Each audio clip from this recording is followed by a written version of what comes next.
The Mets are in first place. What? What's up, you guys? Welcome to the Talkin Mets with Tony podcast. It's only been 11 games, but that's right, your New York Mets are in first place in the National League East. First things first, if you guys are new to the channel and not already subscribed, be sure to do that so you can stay up to date on all the latest news around Major League Baseball. You guys can also follow me on Twitter and Instagram at TonyMetroMLB. So, the Mets took all three of their games versus the Phillies to make up some ground in the division and take sole possession of first place. Game 1 of the doubleheader Tuesday, Taijuan Walker on the mound pitches 4 1/3 innings, giving up just 1 run. Dom Smith with a 2-run homer in the first inning, his second of the year. Pete Alonso hits a game-tying single in the bottom of the 8th, and the Mets walk it off on a Jonathan VR single to left field. Game 2, the Mets looking for the Twin Bill sweep. The Mets put up a 3 spot in the 4th inning, including a 2-run double from Brandon Nimmo, who had 3 RBIs in the game. Marcus Stroman did the rest, pitching 6 shutout innings to put the Mets back over 500. Wednesday, the Mets take on former teammate Zach Wheeler and get to him early with 2 runs in the first inning.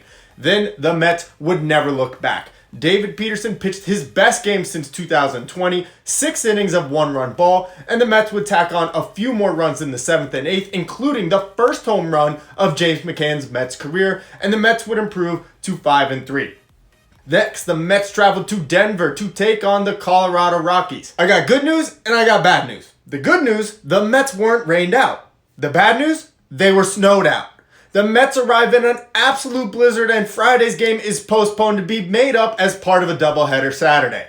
Game 1, Jacob DeGoat on the mound, DeGrom absolutely mowing the Rockies down. 9 straight strikeouts at one point in this game and 14 overall. But in the 5th, the Rockies break through and put 3 runs on the board. We've seen this before, the Mets not scoring for DeGrom, another loss on the way for him.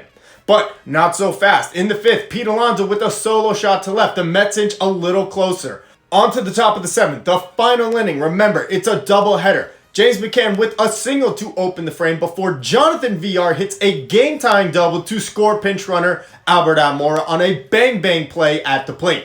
2 batters later, Francisco Lindor with his best moment as a Met so far, a single into right field to give the Mets a 4-3 lead. The Mets sent Edwin Diaz out for the bottom of the 7th to close it out, and he strikes out the side. The Mets strike out 17 of 21 Rockies for the game and win the opener. Game 2, Joey Lucchesi making his first start of the season and got off to a bit of a rough start. Lucchesi gives up 3 runs in the first inning. He would settle down and get through 3. Later in the 5th, Jeff McNeil with a 2-run double to inch the Mets closer. But the following half inning, Jacob Barnes out of the bullpen gives up 4 runs, including a 2-run homer to Josh Fuentes, and the Rockies would go on to win the nightcap 7-2. Rubber game of the series on Sunday, Marcus Stroman on the mound, and he was dealing. Stroman goes 8 innings, gives up just 1 run, makes this impressive behind-the-back play. Yeah, that's right, his glove is gold. I love gold. Mets leading 2-1 heading to the 9th. Edwin Diaz out for another save opportunity. He gets the first 2 outs in the inning before a 2-out single to Trevor Story. And then led the National League in steals last year, and he's running first pitch. McCann with the throw, Lindor with the tag. He's out, and the ball game is over. James McCann guns down Trevor Story, and the Mets win it. James McCann with the perfect throw to nab Trevor Story, trying to steal second on the first pitch of the at-bat. Inning over, ball game over, put it in the books. The Mets win the game and the series to finish with a 5-win, 1-loss week. Overall, an awesome week for the Mets. They go 3 games over 500 at 7-4 and into first place in the NL East. The Mets are hot right now, but the most encouraging part about all of this team truly isn't even firing on all cylinders yet. We haven't seen the best of Francisco Lindor or Michael Conforto yet, or even that of James McCann, who got off to a slow start.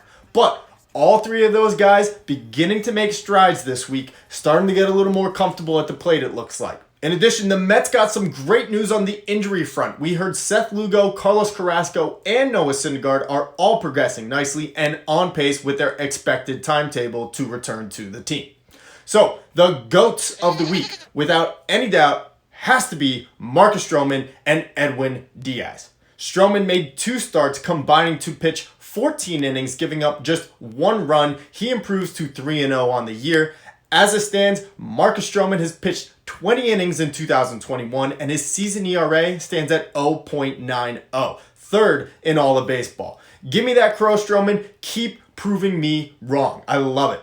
Edwin Diaz has been proving the doubters wrong himself too. For the week, Diaz pitched 4 scoreless innings with 6 strikeouts and converts on both of his save opportunities. Hey, maybe there's something to his new walkout sound, Blaster Jacks and Timmy Trumpet. So there are your GOATs, but the GOAT of the week has to be Jacob Barnes. Barnes really hasn't looked good in his 2 lone appearances out of the pen so far this season. Both games he's pitched in, he's surrendered home runs. In 2 innings pitched this year, he has 5 earned runs, and his ERA currently sits above 22. Moving on, let's talk about the Mets' upcoming schedule. The Mets will start their 3-game series with the struggling Chicago Cubs beginning today, Tuesday, April 20th. Taijuan Walker will take the mound for his 3rd start of the season against former Cy Young winner Jake Arrieta. One guy to keep an eye on, Jock Pederson has some outstanding numbers against Walker, a .429 batting average in 14 at-bats, including a home run and 2 RBIs.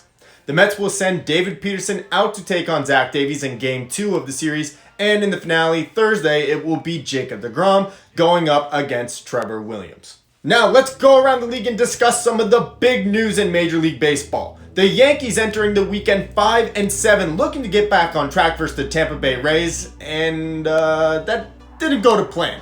The Yankees are swept by the Rays at Yankee Stadium, who absolutely own them. The Yankees fall to 5-10, the worst record in the American League, and the worst start for the Yanks since 1997. They'll look to get back on track tonight versus the Atlanta Braves. Meanwhile, the first place Boston Red Sox, they had their 9-game win streak snapped by Minnesota on Friday. They went on to lose 2 more games before blasting Lucas Giolito in the 1st inning Monday in Boston on Patriots Day. They put up 6 runs on the AL Cy Young candidate and go on to win the game 11-4. They improved to an 11-6 record on the season and hold a 2-game lead in the American League East. And lastly, the first preview of the Dodgers and Padres in 2021. Friday and Saturday, the Dodgers take the first 2 games of the series, including this game-winning catch by Mookie Betts to save the game. On Sunday, Dodgers pitcher Dennis Santana plunks Jorge Mateo with a pitch. The benches would clear, but the Padres would get the last laugh. A 3-run 8th inning propels them to the win on Sunday to salvage the final game of the series. After the game, Blake Snell had some words about Trevor Bauer manicuring the mound, and all I can say is, wow, this is going to be a fun series to pay attention to all throughout the season. What do you guys think? Will the Yankees get back on track and snap out of it? And who do you think is going to win that NL West battle? The Dodgers or the Padres? And last, I'm going to give you my prediction for the Mets' upcoming schedule. Last week, I had my first winning week of the season. I predicted the Mets would take 3 of 4 from Philly. They, of course, took all 3 of the games that they actually played, and I predicted that they would win 2 of 3 from the Rockies. So my season record stands at 1-1. This week, the Mets have 3 games versus the Cubs and 3 games set versus the Nationals at home at Citi Field. I'm going to say the Mets will take 2 of 3 from the Cubs and 2 of 3 from the Nationals for a 4-2 week. This time on Monday, the Mets will be 11-6 and still in first place in the National League East. And that's the Talkin' Mets with Tony podcast. Stay tuned for the next episode coming out Sunday after the Mets Nationals series. Until then, I have been your host, Tony Metro.